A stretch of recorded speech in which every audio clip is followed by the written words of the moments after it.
Hi everyone. Today tonight, it's actually like 8 o'clock here, and I'm kind of sleepy. I've had a long day, so excuse my voice, I'm a little softer than normal. I'm going to be telling you the things that I wish someone had told me before I went into college. These are the tips and tricks that you only get from experience, and I'm going to try my hardest to tell you, what I think is the most important, and some other things you'll figure out on your own, but hopefully this helps you be not a little scared of those, not as much scared of those everyday little things that come from living on your own and being on your own in college. The first one that I really struggled with was budgeting my money. I went kind of crazy my first semester. We went out to eat all the time.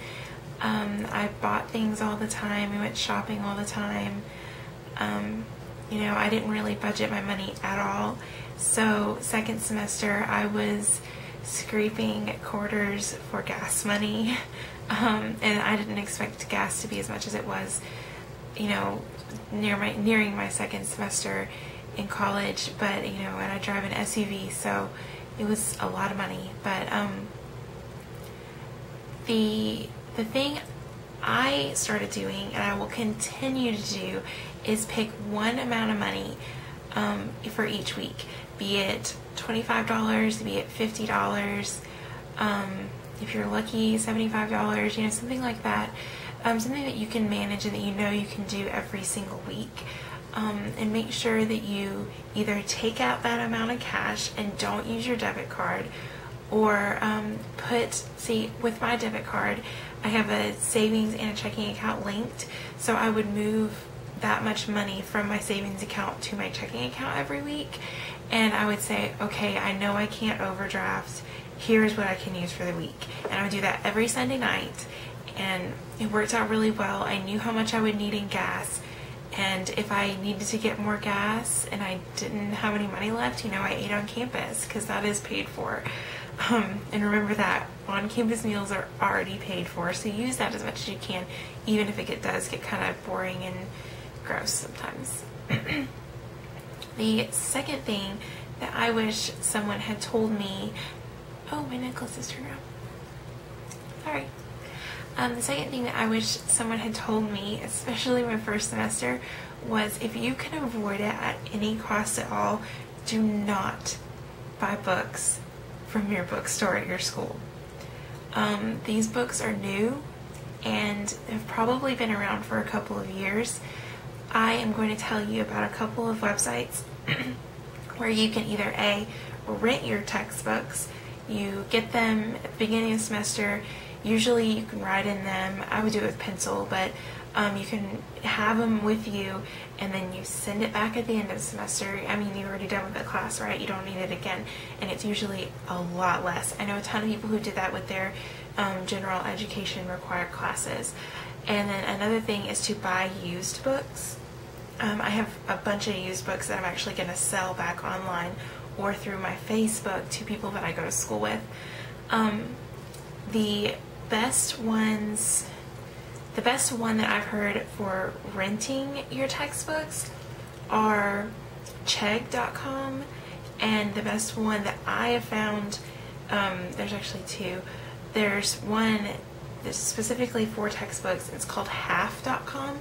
That's by eBay, and it's specifically books, and it is geared toward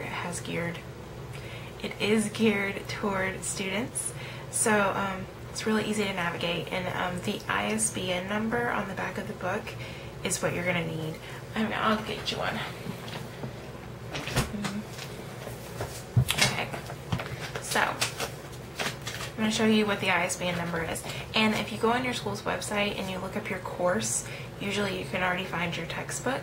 But if you wanted to, you could even wait until, or go ahead and email your teacher, because I'm sure you know who your teachers are. And if you don't, then you'll find out soon.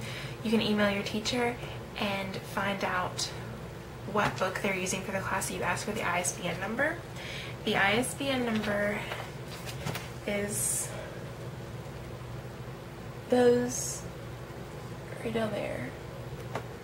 They're next to the barcode, and it's the identification number for a textbook. And this is the one that I used for my Western Civ class that I took this summer. I did take summer courses, so if you're wondering. But, you know, I got this on half.com. I think on my school's website they were going to charge like $100 and something for this book. I think I got it for $40. I ended up spending, on my first semester, I bought all my books from the bookstore. I ended up spending over $700 to take 15 hours, which was only like 5 or 6 classes my freshman first semester. $700, over $700. That is insane. My second semester, I bought all my books from half.com. I haven't rented any personally, but I'm telling you, I know people who have rented and they loved it. It just was more cost friendly for me to buy than rent. I checked both places. But I bought mine from half.com, and I spent under $250 and got more books. You know, I mean, that's crazy. And obviously any lab is gonna be a little more expensive, or something that has a manual with it, or a online access, or a CD is going to be a little more expensive and a little harder to find on half.com.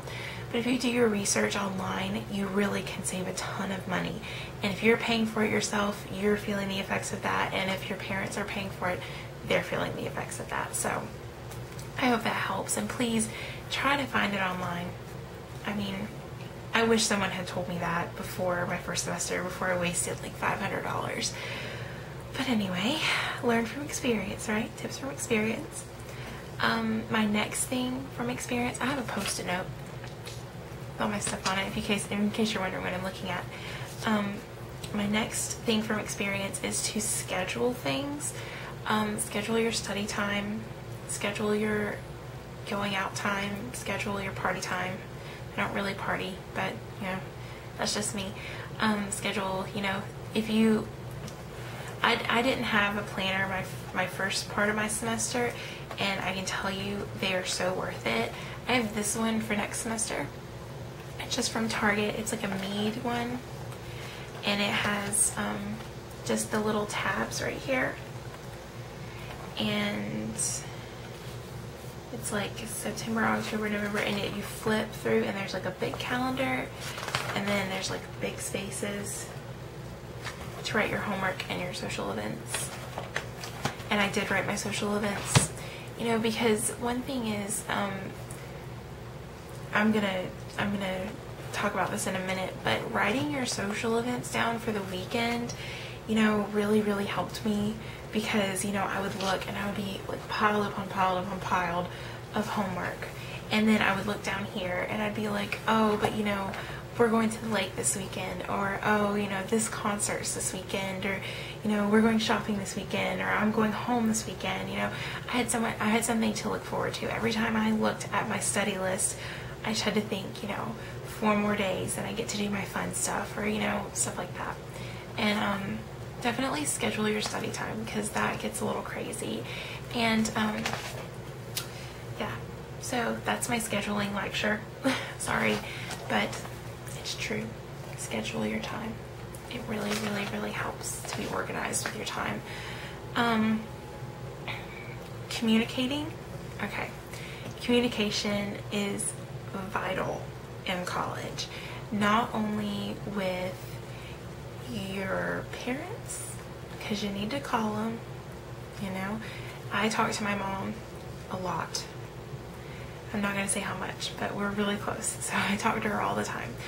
But communication, you know, from you to home makes you not be so homesick, and communication with your professors, that is so important. Someone did give me this advice, and I didn't really take it seriously until second semester. When you walk in to a class, try to sit as close as possible. That's a given. Try to sit as close as possible. When you walk into class, try to make that professor remember you, and in a good way, not in, oh, that person was sleeping in the back, or oh, this person doesn't care about my class. You know, college is so much better than high school in the aspect that you get to choose your professors, choose your subjects, and choose ultimately what you're going to do in life. So definitely communicate with those people. You never know when those little ties are going to help you later on in your lifetime and in your school career. So communicate that way as well, and communicate with your friends and communicate with everyone. It's just, you know, texting doesn't always do it, but, you know, emailing your professors before you get to the class and telling them, asking them what book you have, and using that as a way to introduce yourself and say, you know, I'm going to be in your, you know, Spanish 101A course, or, you know, and I'm really looking forward to your class. If you have any questions, you can reach me here. You know, I mean, and it might sound like you're trying to suck up, which if you have that kind of mentality about communicating with people, then I'm not sure if this will help you, but I did not have that mentality. I wanted to genuinely make these connections with people, because you never know when that person is going to be like, say you're trying to be a doctor and your professor is on the board of doctors at this hospital and they're looking for a new anesthesiologist, and that's what you are. And they're like, oh, I had this person, they were a great student, sat in the front, asked questions, communicated with me, did great in the class. I love them, they're a hard worker. You know, show the professor your personality through your attitude and your communication with them. It really, really, really helps. So that's my lecture on that. My very last thing for my tips from experience is getting involved. Even if you're really like a social hermit, there are other social hermits that like to be social hermits, and you can identify with those social hermits and you can get involved with them. You know, I'm not saying you have to go out there and go out for class president the first day, or go out for you know, do rush the first semester. If you don't want to be in a sorority or fraternity, don't rush. You know, well, it's fine. You know, there's other places to identify yourself with. There are so many clubs and organizations for people who have all kinds of interests. I mean, I know my school has a bass fishing club. They like to fish for bass. Scuba diving club. Yeah, scuba diving club. I guess we live next to a lake, but people who like scuba diving, there you go. We also have, you know, the typical religious organizations. We have art clubs. We have clubs for every single major. Every single major in the entire school has a club, and I suggest that you join that one. That's where you're going to make your most social ties. But getting involved really helps you feel welcome and feel at home, especially if you did what I did and I moved to a completely different state to go to school. I knew no one, not one person going into school. I tried to get involved in as much stuff as I could, and I've made some wonderful friends that I absolutely adore. And you know, even if stuff seems like it's dumb, go anyway. Put yourself out there. You know, it's not going to hurt you. It's only going to help you. You know, be confident, be who you are. And if I'm guaranteeing you, if you are exactly who you are in every single situation in college, you are going to, sorry, my computer went off. You're going to attract people who are like you, and you're going to find lifelong friends, because the way that college is set up, you are living with these people, and these are going to be your complete and lifelong friends. And I cannot stress how important it is not to go home every weekend. You're in college to have the experience. You know, if you live at home, that's perfect. You know, I mean, I know so many people who are commuters. Half of our school is commuters. It's, you know, because I live in a small town, it's a school in a small town, so there's lots of commuters. But, you know, even if you're a commuter, go to the social events, rush, go to everything. You know, you can still be a part of the campus and live at home. You can also seclude yourself from campus and not feel welcome and be in your dorm room depressed all year long. So I really, really hope that these tips helped you guys. If you have any questions at all about my experience or experiences, if you've had or anything like that, please let me know. I would love to help. I really wish that I had someone making videos like this when I was going to college, so I'm hoping this is helping you. And the next one I will probably do is the laundry and cleaning supply list of stuff that I found that you really need. So that'll be my next video on this series, and I have another makeup tutorial coming up. So I hope you guys have a great evening and a great weekend, and I will talk to you guys later. Bye.